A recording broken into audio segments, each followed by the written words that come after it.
Good morning, good afternoon, and good evening, whenever or wherever you're watching or listening. This is the Awesemo NHL DFS Strategy Show, and I am your host, Michael Clifford, aka Slim Cliffy. Joining me today to break down Mikey Anderson's DFS performance last night for the next 55 minutes, our single entry assassin, Joshua Harris. Josh, how you doing today, buddy? You call them equipment on a goat hanger.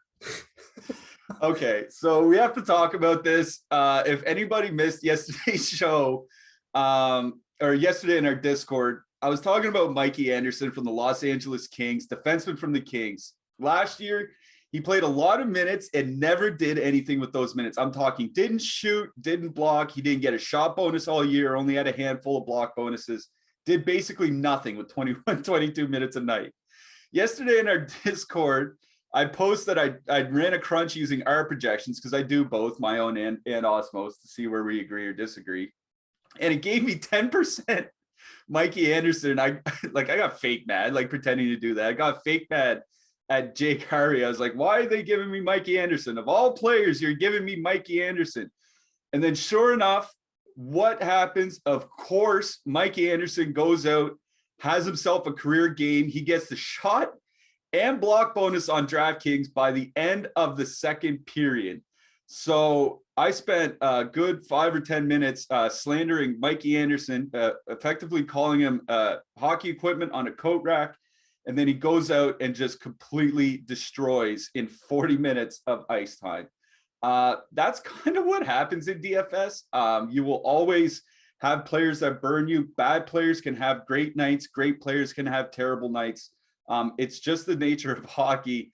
That's kind of the way things go. And it's a good way to keep you humble real quick because it's easy to have hot takes and opinions on players and teams. That's what we do. That's what we have to do on this show. And they can also humble you and bring you down a peg or two real fast. So I think everybody needs a Mikey Anderson night once in a while. I had it the other night. I said, I don't want anything to do with the Devil's second line. The Devil's second line was in all the winning lineups. So not every day you're going to make the best picks. You're going to eat crow once in a while. And, you know, for as many times as we're right, we're going to be just as many times wrong. So just pick out the stuff when we're right. Yeah, exactly. Just please praise us and don't make fun of us all the time. But yeah, Mikey Anderson had himself a big night last night. Let's review last night's slate real quick. One thing I'll mention before we dig into it, Colorado goal change affected both of us. It seems like this is happening every single day where there's a goal or two where the stats are being corrected. Last night, it was Colorado's last goal. Credited to JT Compher, changed today to Mikko Rantanen. I didn't have JT Compher. I had Mikko Rantanen. I also had Cale Makar. So, you know, that's 15 to 20 points worth of swing in my best lineup. Wasn't too happy to see that. I know it affected you as well. Yeah, I had Rantanen and Makar in one of my lineups, no Compher as well. And like, I don't understand what they're doing. Is like Michael Caine. Like I imagine like Michael Caine sipping coffee in the morning going, and like, what are they doing? Like, how come they can't figure that out? Like at 11 o'clock at night after the game. I don't know. It drives me crazy that they can't figure it. Like they have, obviously they have to watch the goals over and over and over for like just replay, right? Like just to see if they have to call anything, if you know, call back or whatever. The fact that and it's not just, like I said, it's not just once a week or something like that. It's a goal or two every single night, it seems. So like the NHL, you know, with gambling being more popular and all these sponsorships, DFS and betting sites and all that, the NHL is notorious for having very lazy data collection. They got to sort this out real fast because I think, you know, you and I are kind of miffed after last night. And we, you know, I might have missed out on maybe, you know, $100 at the most or something like that. I'm sure there are people that probably missed out on thousands because of it. Oh yeah. And like, as bad as the NHL is, it's not as bad as the NFL. What a joke that league is with the, whatever that, you know, I don't want to go down that tangent. We got Marner talk coming up, so I'll save my anger for that. Yeah. You got to save your energy for that, buddy. You got a big segment coming up. Let's talk about last night's slate a little bit. Let's talk about some winners. Josh, I saw you told me that you got a nice message from somebody that won one of our shows yesterday. So why don't you read that off for us? Yeah, we had a guy, he slept into my DMs this morning, Sharkbait I can't. I always think of Finding Nemo whenever I hear that. Shark bait. Hoo ha ha ha. But he ended up winning the $15 for 20 grand last night, and he sent a very nice message just thanking us for putting some convictions on his plays. And he's not currently an Awesemo sub, but he listens to our show daily, and we got plenty of great deals right now. So hop on in. We don't bite. The water's nice. You're a shark anyway. Shark bait. Hoo ha ha ha. Yeah, exactly. So 20K takedown for shark bait. Real nice for him. It's always nice to see people we know there are people watching this show that aren't subs. We know when this gets 1,000 or 1,200 views or whatever, we don't have 1,200 NHL subscribers. We get that, but that's why we do the show. We just still want to help people regardless. And if you guys like what we do, maybe you can subscribe after that. So yeah, let's talk about that last night's slate. I didn't do too well. I got back about 3/4 of my entries. I'll take that. All things considered, last night was a night my secondary stacks really let me down. I had, New Jersey 1 was a secondary stack for me. They didn't come through. Los Angeles 2 was a secondary stack for me. They didn't come through. Detroit 2 was a secondary stack for me. They didn't come through. It was one of those nights where I hit on my goalies. I had a fair amount of Blackwood. I had a fair amount of Quick. Even Jake Allen wasn't terrible with 16 points or something like that. I did real well with my defensemen. I had a fair bit of Dougie Hamilton. David Savard put up 10 points for Nearman Price or something like that. I had a lot of him. It's just one of those nights where my filler stacks didn't come through. And that's the difference between a slight loss and a massive night. Any one of Los Angeles 2 or Detroit 2 or any of those lines come through, I probably have a big night. One goal even just changes a lot here. So those are the razor thin margins. And that's why it's important to not just, I think we should talk about lineup construction and the way to approach things a lot, because you and I get a lot of questions. Who are you stacking tonight? What's your favorite stack? Give me your 3 favorite stacks. But last night, proof is in the pudding for me, where my main stacks mostly all went off. Most of my defensemen had good nights. Most of my goalies had great nights. And I still didn't profit because my secondary stacks didn't go off. And I think it's important that you have to pay attention to every part of your lineup. Oh, 100%. Yeah. I mean, there's still with all the new, they're not new, but the new scoring, the new bonuses, the old construction of, just the generic 4 from one team, 3 from another team, the one-off defenseman, that may not be the best construction. They're still compiling data on that. I've been messing around, and I know Jake's been messing around with power play stacks, some 3-3-2s, different lineup constructions. But if you find one that you like, stick with it, run with it. If you're MMEing, do a combo of both. And last night, I have the $40 pulled up from yesterday. I see Saul Goodman Enterprises LLC took down the 40.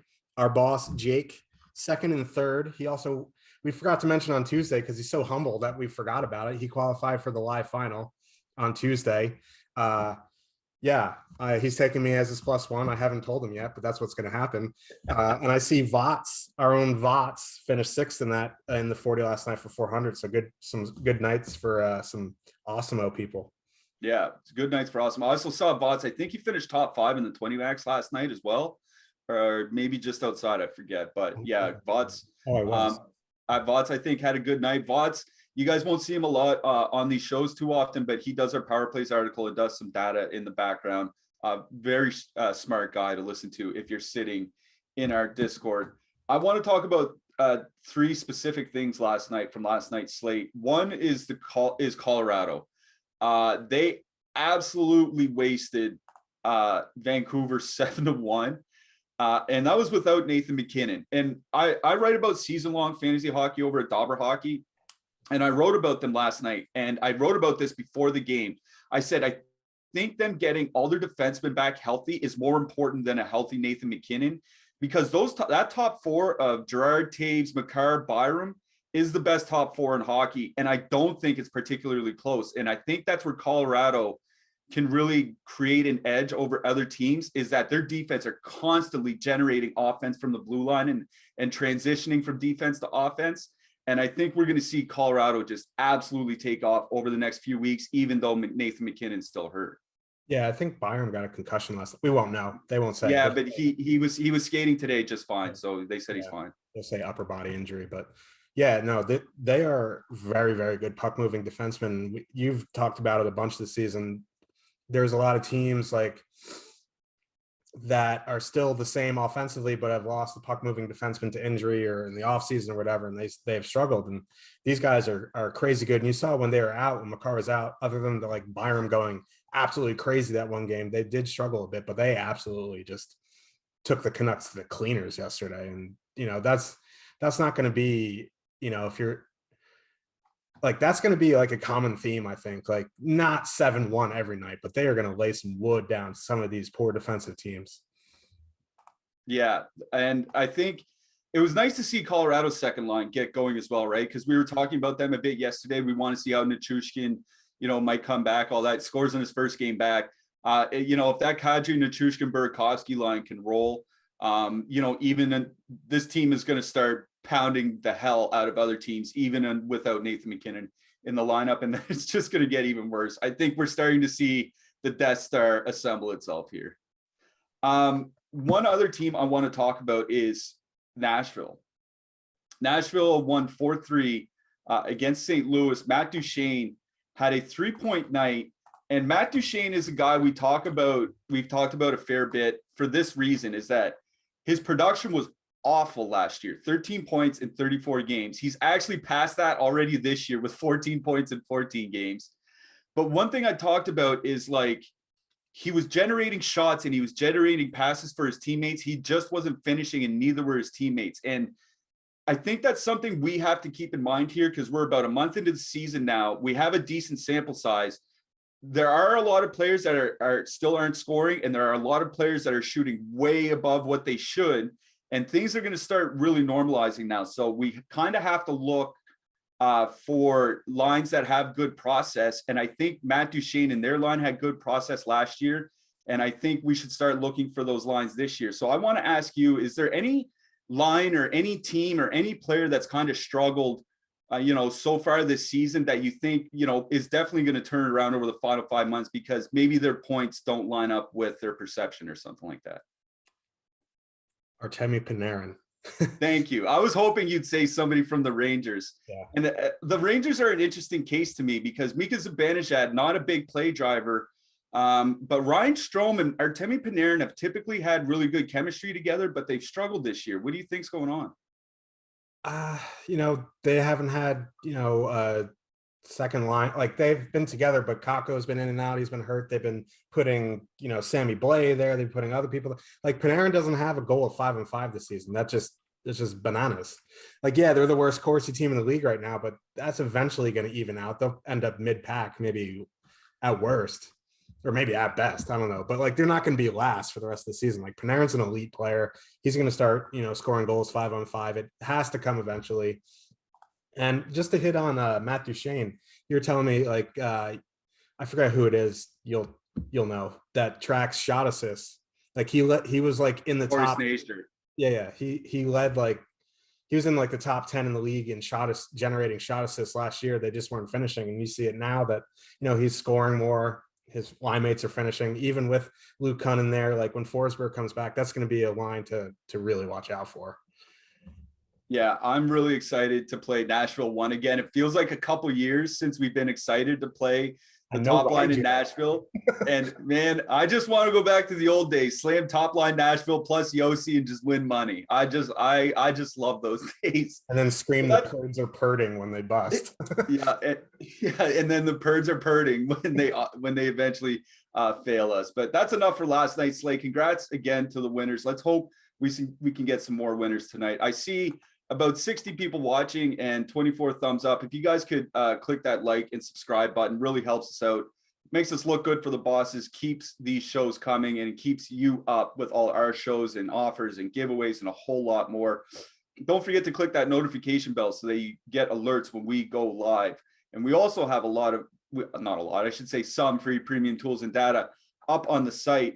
We have our week 10 NFL top stacks. So if you're playing NFL this weekend, our top stacks are free for today. We have NBA ownership rankings, NHL ownership projections, MMA fighter rankings, and college basketball DFS projections for a limited time only. So college basketball, MMA, NHL, NBA, NFL, whatever you want. We have a little bit of everything to help you guys. So check out awesemo.com for a free premium tools and data. And if you're playing the NBA, if you're playing NBA DFS tonight, be sure to check out Adam Scher's NBA Deep Dive, which is the most in-depth and free NBA DFS article that you'll find anywhere. Okay, we do have a 5-game slate to get to. Let's get to this first game. Edmonton, 3.4 implied goal total going into Buffalo. The Buffalo Sabres have a 2.6 implied goal total. Edmonton coming off a win last night. They beat Boston 5-3 in Boston. I worry about these. Now, this is a 5-game slate, and if you're only playing, 1, 2, 3 lineups, you have to make cuts somewhere. You can't play everybody. There are a lot of expensive players and lines on this slate. Chicago top line, Washington top line, Carolina top line, Toronto top line, Edmonton top line. You can only play one of them in any given lineup unless you're mixing and matching and punting defensemen or something like that. So you have to take a stand unless you're playing 150 or something like that. My stand is this. Edmonton came off a grueling game last night. Like, that's the type of game that Edmonton would get up for, right? Like, they went into Boston to play another one of the top teams in hockey and beat them 5-3. And now here they are 24 hours later having to travel to Buffalo to play the Sabres on a Friday night. I don't like, saying it's a letdown spot because our numbers still say that Edmonton, Edmonton should do well here tonight. It just feels like to me, if I'm looking for reasons not to play Edmonton because I'm only playing one lineup or 3 lineups or something, I'm playing mostly Carolina. I know. If I'm looking for reasons not to play Edmonton, it's the fact that it is back-to-back on the road, coming off a real tough game against Boston, and maybe there's some other spots at home. That's kind of my reasoning if you don't want to play Edmonton. But the one thing I will say is I'm playing cash for the first time this year, and the first guy I put in my lineup was Connor McDavid. So, there's a difference between playing tournaments and cash here. I want to get your thoughts on this game all around, Josh. Let me play devil's advocate on the Oilers fade, taking ownership out of the equation. Drake Caggiula, Dylan Cousins, Vinny Hinostroza, 46-minute sample, 20 high danger chances against per 60, 3.64 expected goals against per 60, 48% Corsi for. Holy moly, that is awful. Now, we'll bring it full circle. We'll bring ownership into the question. Connor McDavid is going to be 25-30% tonight. Our first run of ownership, or our second run, whatever run we have right now, has Austin Matthews currently at half the ownership of McDavid. Now, in cash, it's very easy. You just click in McDavid. That's what you do. You just click him in. Just boop, and he's in.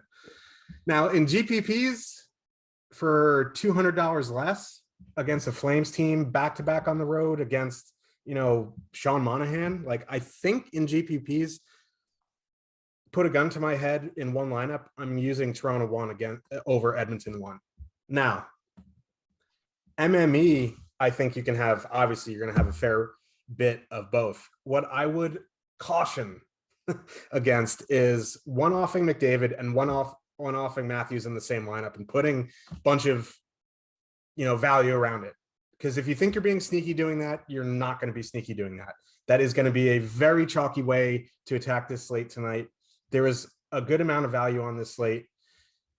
Don't one off McDavid and GPPs. Don't one off Matthews. If you're gonna use McDavid, use the full top line or power play stack. Use McDavid, Draisaitl, Nugent Hopkins. Use McDavid, Hyman, Draisaitl, something like that. Don't one off them. You don't want to one off these chalky stars, because if they're going to go off, if McDavid gets a hat trick, someone else is coming with him. It's going to happen. It's not like these, guys that we talk about one-offing. Like you say, Adrian Kempe is a good one-off. It's different because he's cheap and he shoots the puck. And if he scores, Kopitar's coming with him, but Kopitar's 8K. Kempe is cheap. You need guys with him that are going to score with him. So I would try to avoid one-offing these guys. You full line it. Now on the Buffalo side, the Tage Thompson line is going to avoid McDavid for the most part. That line, they haven't been playing as great without Olofsson, but they're fully correlated. It is Stu Skinner in net. The Edmonton second line with Draisaitl, Nugent Hopkins there, that and Yamamoto, that iteration has not been very good defensively. So I think at least at 5-on-5, that's a pretty good matchup for Tage Thompson. They're fully correlated on the power play, so I think you can have some as there as well. But for me, Edmonton 1, Edmonton power play. I don't think I would full stack Edmonton 2. Like if you want to do Draisaitl, Nugent Hopkins, that's fine. But I think you need, like, I feel more comfortable with McDavid in that stack as well. Yeah, I'm glad that you talked about the one-off problem specifically, because I see a lot of people do that on short slates, and it's just something I agree I don't do either, because it's something that optimizers will do, and a lot of people use optimizers these days. They're going to max out the points with Matthews and McDavid, and then they're going to fill in with value around it. That's what the optimizers will do if you don't set stack limits. So yeah, that's not going to be a sneaky way to get different this slate if that's the plan. So the reason I would look away from Buffalo, aside from, just it's a back-to-back on the road, or away from Edmonton, sorry, is Buffalo doesn't take a lot of penalties, right? 2.6 per game. That's not really much. And there was a moment, I don't know if anybody saw this last night. There was a moment last night where during the Boston-Edmonton game, I think one of the media caught the referee telling one of the players they can't call the penalties on McDavid every time, or else the other team would just spend the whole game in the box. The referee told them that.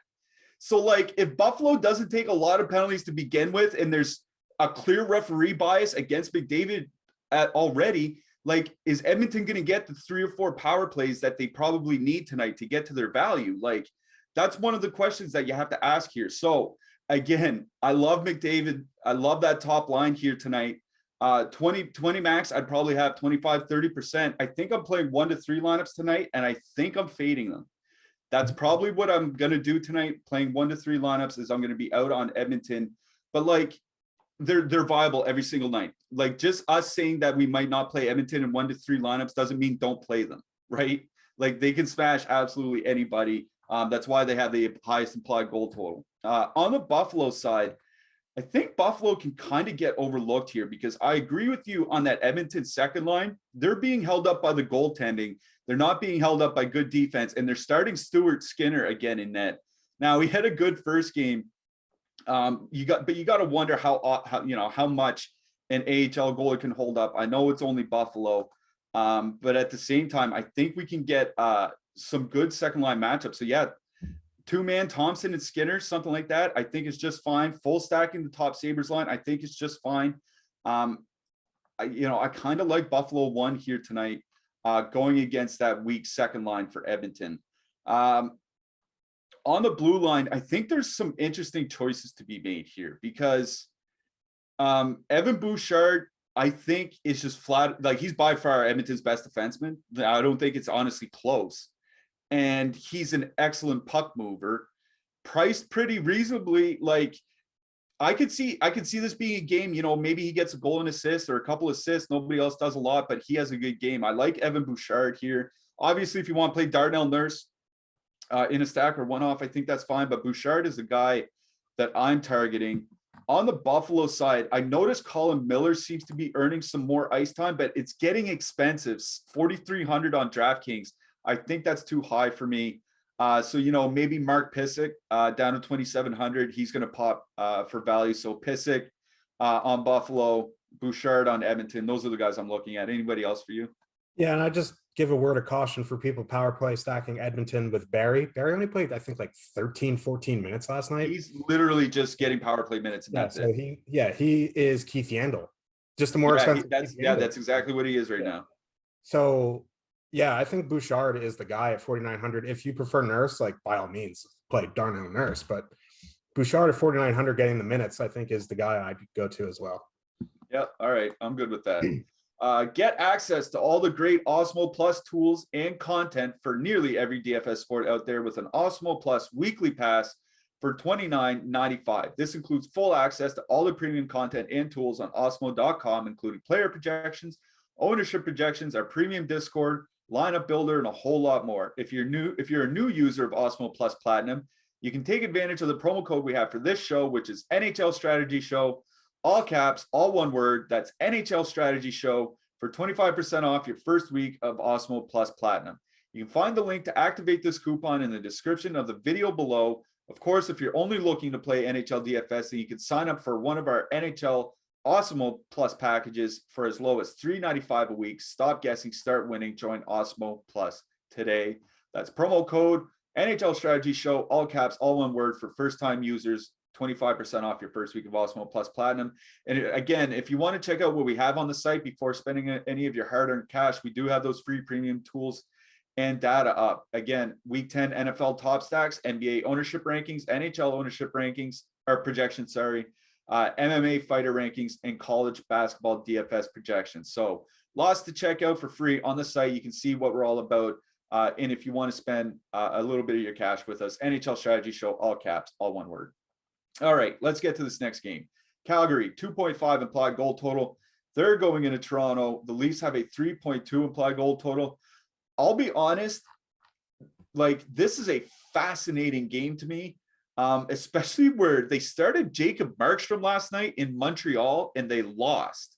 So that means they're probably starting Dan Vladar tonight in net, unless they go Markstrom back-to-back. I can't understand them going Markstrom back-to-back. Why not just start Vladar last night, right? So I assume Vladar in net here tonight. Jack Campbell for Toronto. You mentioned earlier how this ownership isn't super high on Toronto. We have, Matthews coming in the teens and not the 20s.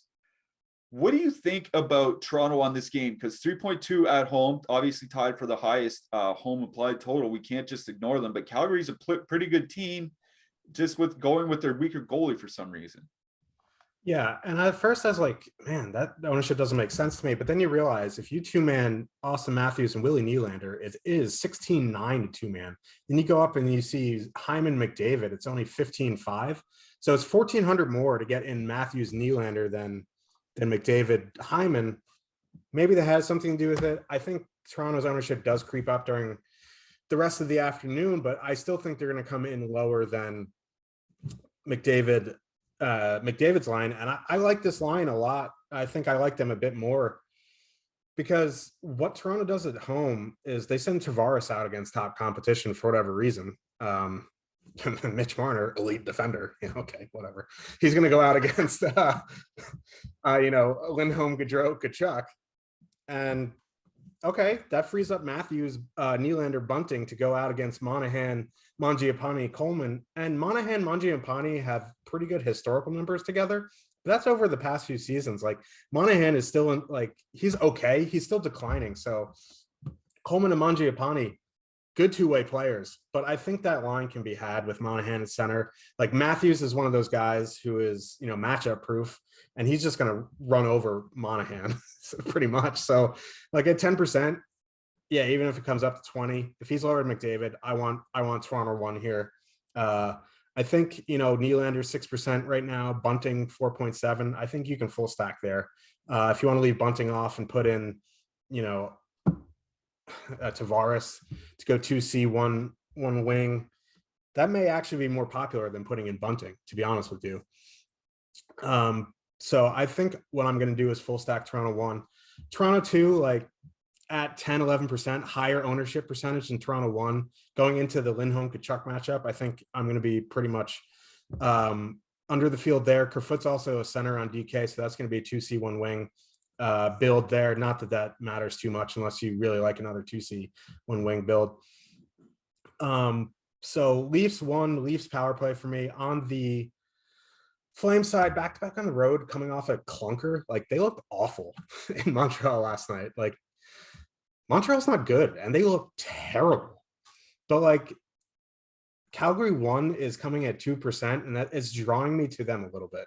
Just from an ownership standpoint, they're fully correlated on the power play. They're going to come in way lower owned than Chicago, way lower owned than Toronto, way lower owned than Edmonton, even lower owned than Buffalo. So fully correlated, going against Tavares, Marner, Kerfoot.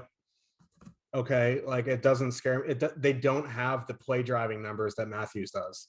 So I think that they are going to go overlook tonight. I think you don't have to go crazy since it is back-to-back, but it is a short slate. And anytime you can get a fully correlated line under 5% like that, I think you can take some stabs. That second line, I'll save for another day because I don't like going against Matthews. I do like that third line a little bit, Dubé, Backlund.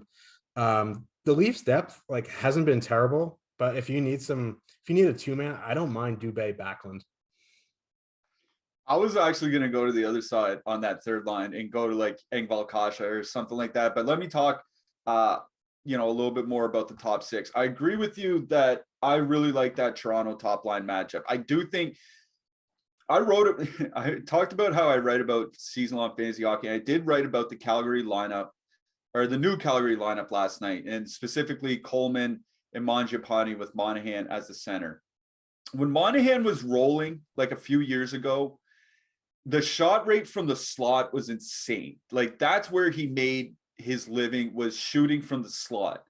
And if you look at the last couple of years, those shots have dried up for Monahan, and that's why his goal scoring has gone down so much. Now, as to why that has happened, I'm not his NHL coach. Yeah, I'm not a Flames video coach. I don't know exactly why the shots from the slot for Monahan have dried up.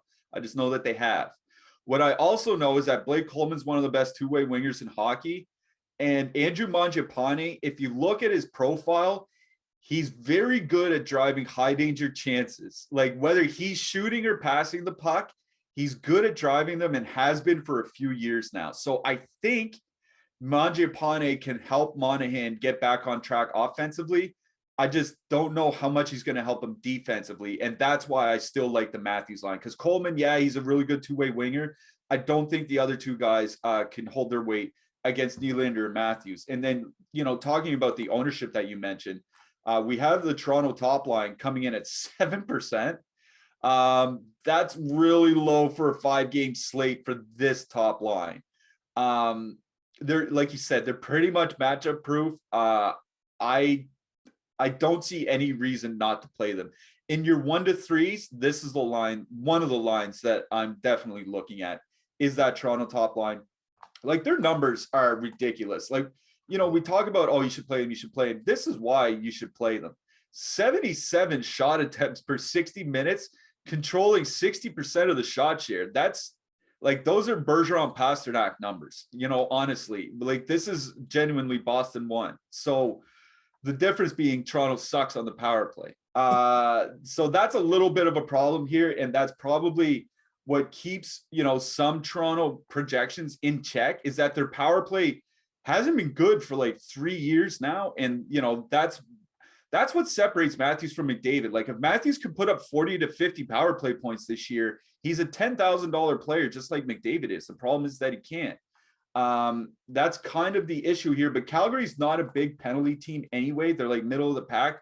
So like, this isn't a team that you say, oh, I'm going to focus on the penalty kill anyway. So yeah, Toronto top line is where I'm focusing for them. Don't mind Engvall Kasha 2-man. I think that Calgary third line is a little bit weaker now that they've changed their lines up a little bit. So Toronto 1 and 3 for me. On the Calgary side, I do like the Calgary top line. I'm sorry, I just do. I've liked them all season.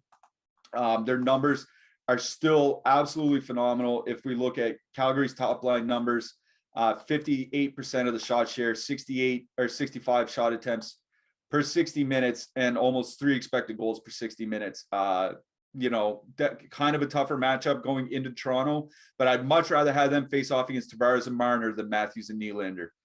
That's just the way the matchups work out. So I do like Calgary 1. I do like Toronto 1.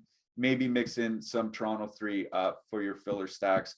On the blue line, I am not playing a Toronto defenseman not named Justin Hall, maybe for the rest of the season. On the Calgary side, Noah Hannafin, a little bit more ice time of late. Don't mind him. Rasmus Anderson, if you're correlating. Yeah, I agree.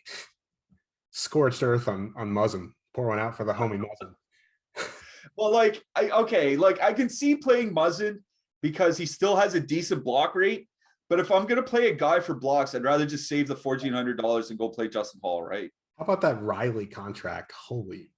Can we talk about how Morgan Riley is priced only $200 cheaper than Darnell Nurse and has like half his production this year? Like what's the algorithm pricing? It's got to be pricing ownership. Like people stop playing Morgan Riley, please. This team does not rely on their defensemen to do anything.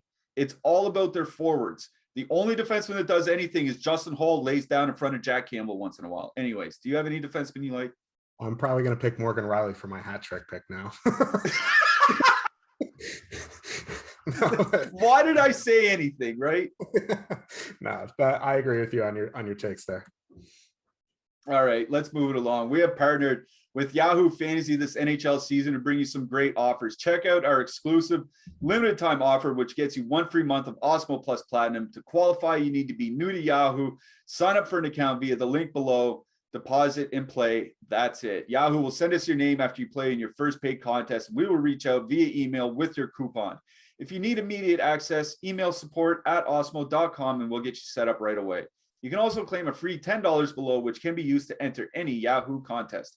Make sure to use our DFS tools and projections designed specifically for Yahoo to give yourself the best shot at winning big. That's first-time users get a free month of Awesemo Plus Platinum. Click the link below, play through Yahoo. It's a great spot to get your free feet wet. We talked earlier this week, they changed their lineup selection, or not lineup selection, lineup altering and process, whatever we do with CSVs, whatever you want to call that. They changed it to make it easier to streamline it. So get on over to Yahoo. Definitely love what they have to offer, especially if you're just getting your feet wet in DFS. All right, let's get to this next game. Philly, 2.5 implied goal total. They're going into Carolina. Carolina has a 3.2 implied goal total. There's some lineup news in this game, and it's going to wreak some havoc with us. So Sebastian Aho, Andrei Svechnikov, and Nino Niederreiter are expected to be the top line for Carolina. But Niederreiter's been hurt for over a week now. And even in the morning skate today, the coach said he doesn't expect Niederreiter to play tonight. Now, you know, coach speaking all that, but if a coach says he doesn't expect a player to play, I kind of assume that the player's not going to play. So Svechnikov and Aho now need a winger.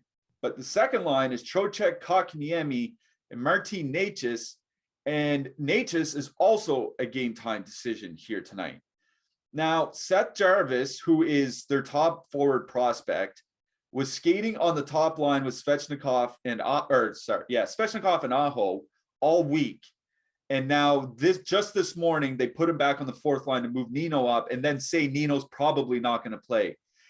We don't know what the lines exactly are going to be. Right now, I'm guessing that they're just kind of screwing with us and that Seth Jarvis is going to end up on the top line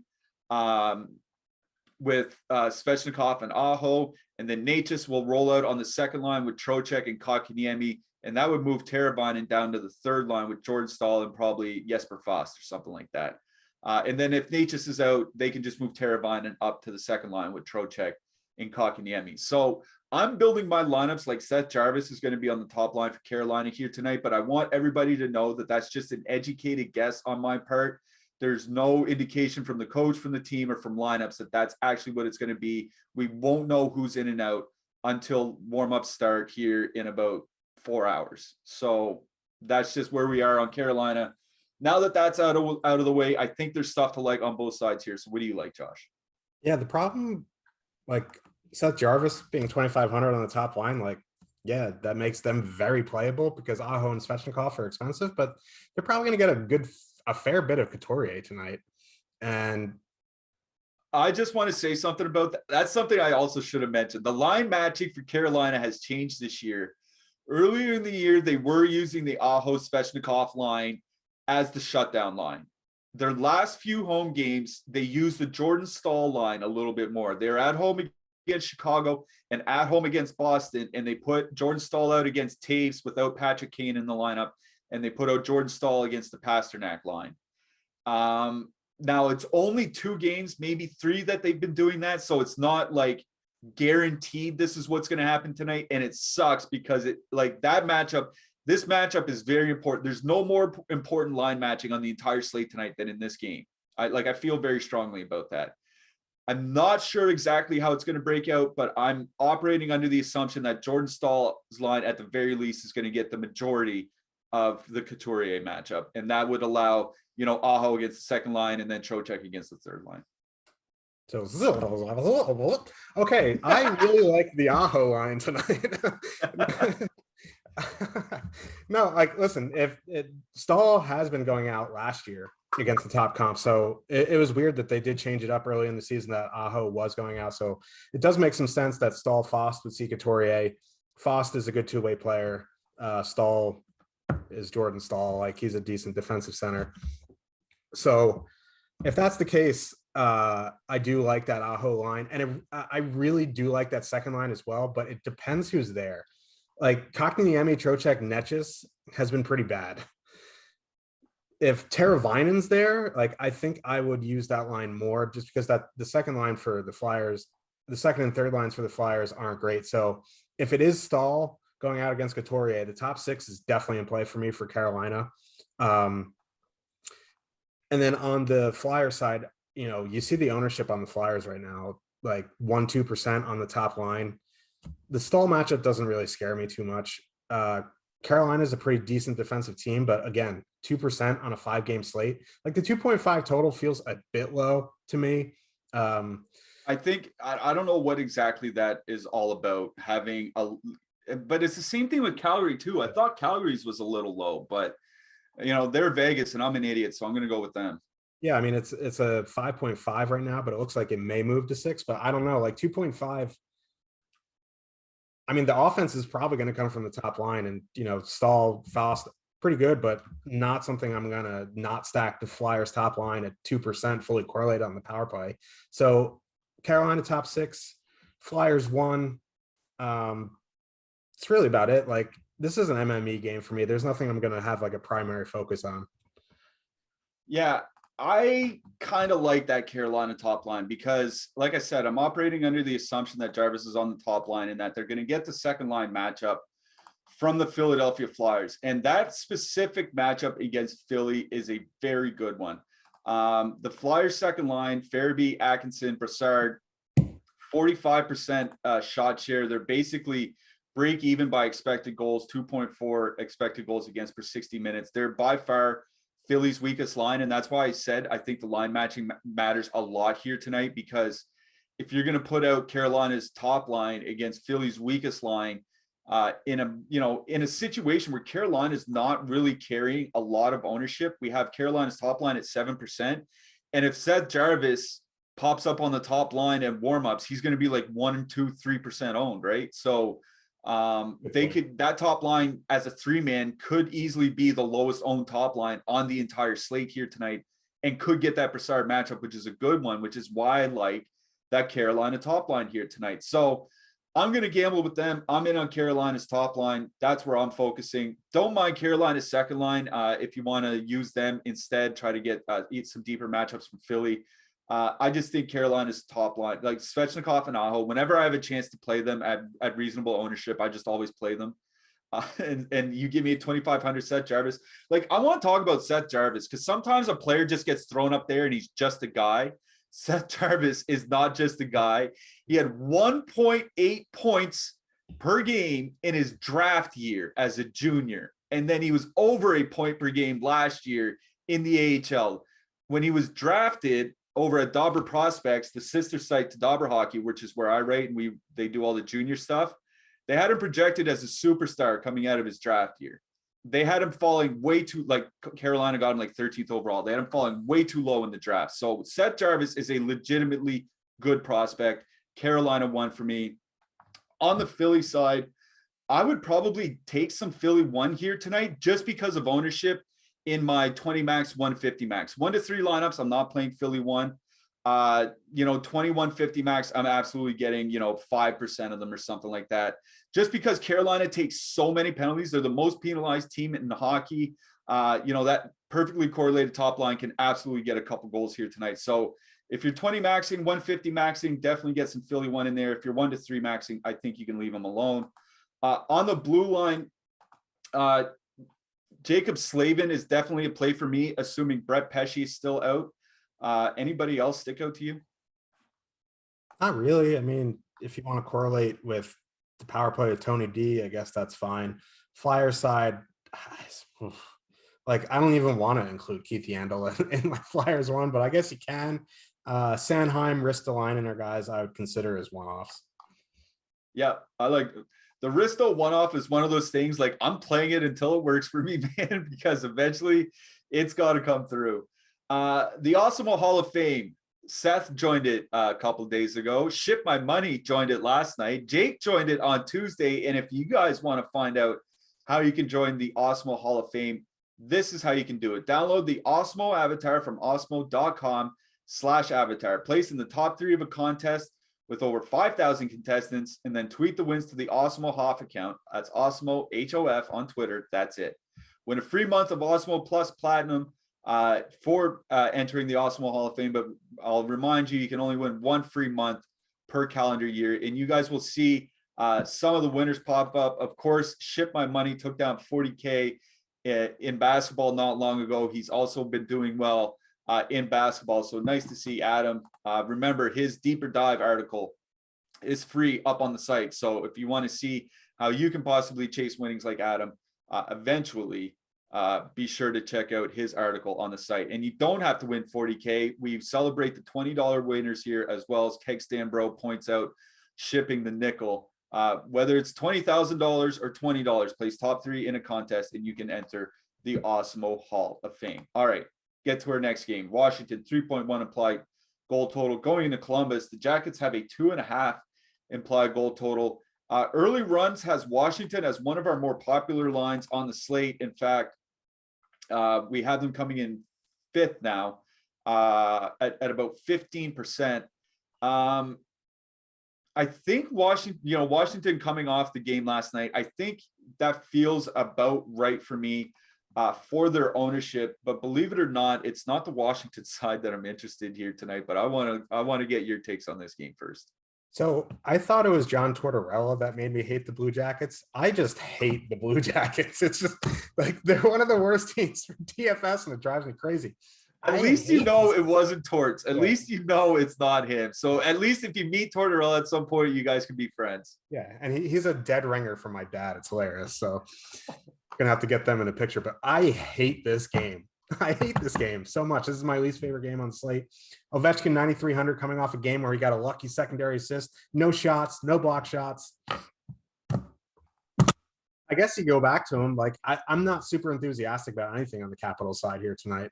Like, yeah, like the Columbus Blue Jackets aren't great defensively and this and that, but like I'd rather play Matthews. I'd rather play McDavid. I'd probably rather play Kane over Ovechkin tonight. So in MME, I think, you have some, but 1 to 3, even 5 to 10, I am probably, 5 to 10, obviously you can have one. Like but I'm taking a stand here for me personally. I'm going to be fading the Caps tonight.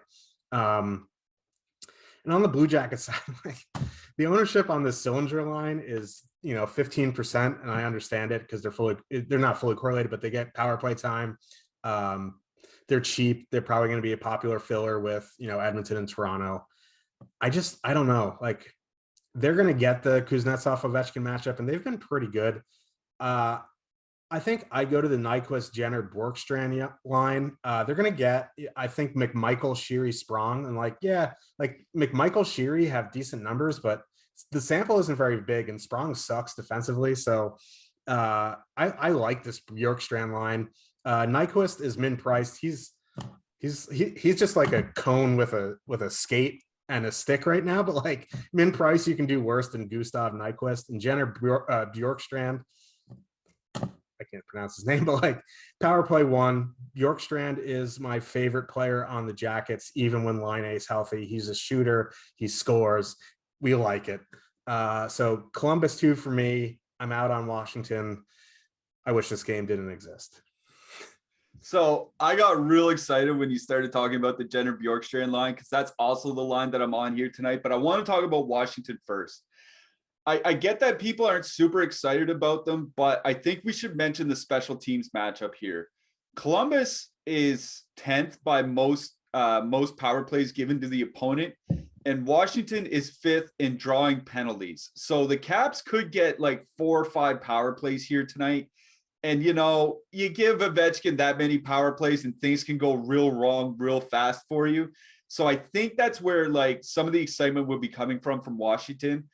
But it's one of those things where I don't get super excited to just play a line because they have good power play, because of good special teams numbers, which is funny because that's what we're going to talk about in the very next game.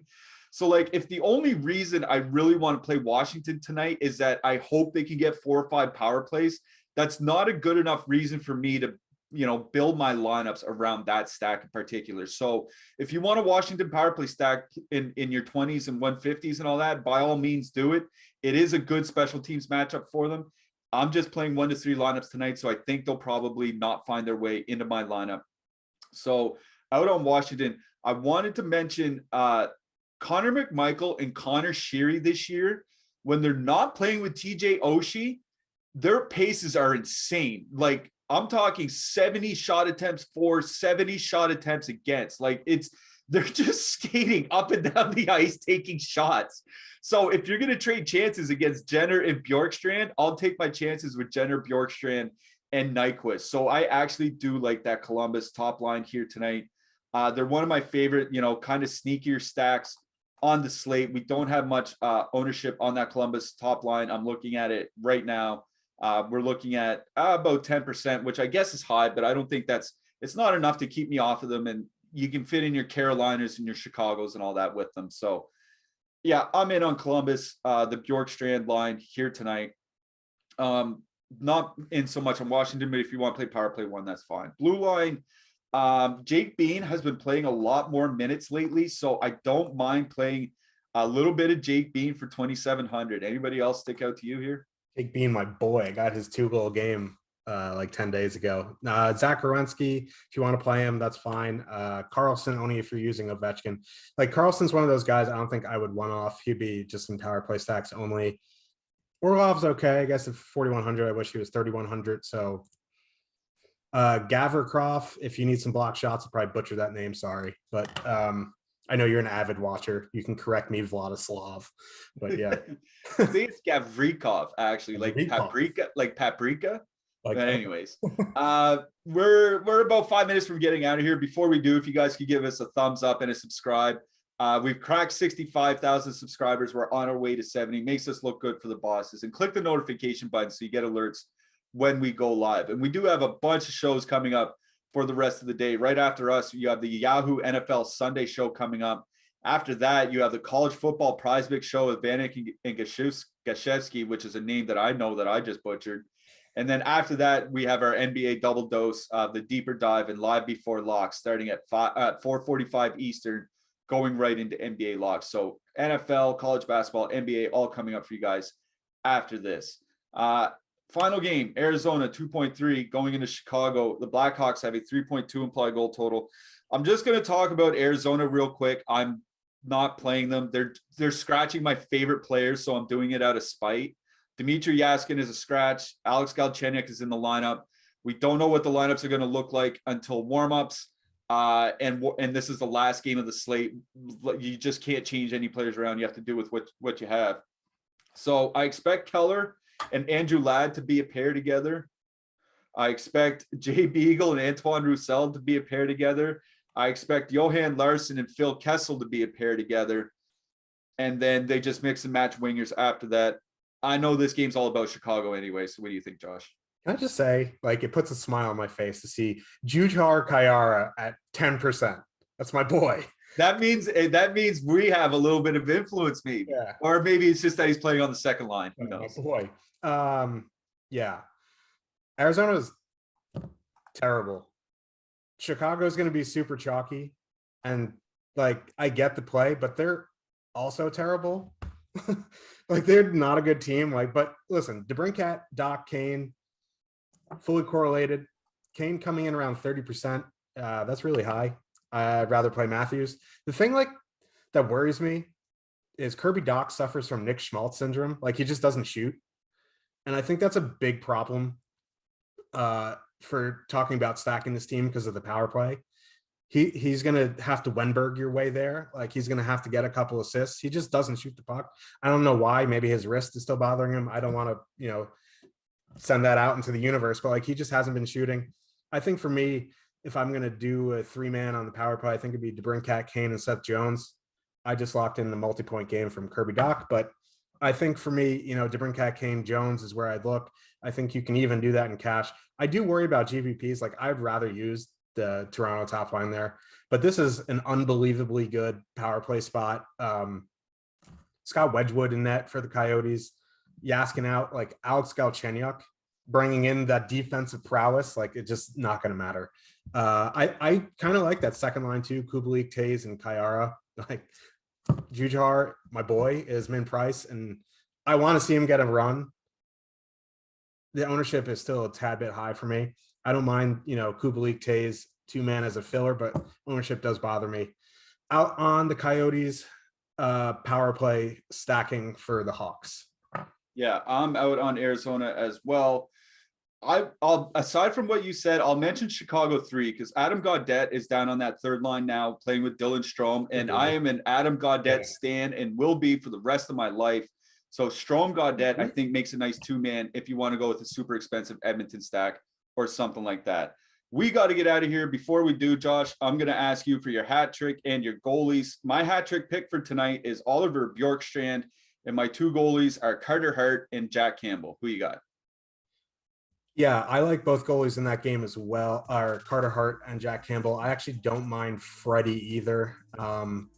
If you're paying up, it's always scary to pay up for Freddie, but I don't mind it on this slate. And my hat trick pick is going to be, I'm going to go way off the board here. I'm going our boy, Jeff Skinner. Yes, I love it. Jeff Skinner, Oliver Bjorkstrand, your hat trick picks for tonight. Even Mike likes it. So we'll get out of here. We got the NFL show coming up, but we're going to be back tomorrow with some more NHL. So until then, for Josh, for Mike, for myself, good luck tonight, everybody, and we'll see you tomorrow morning.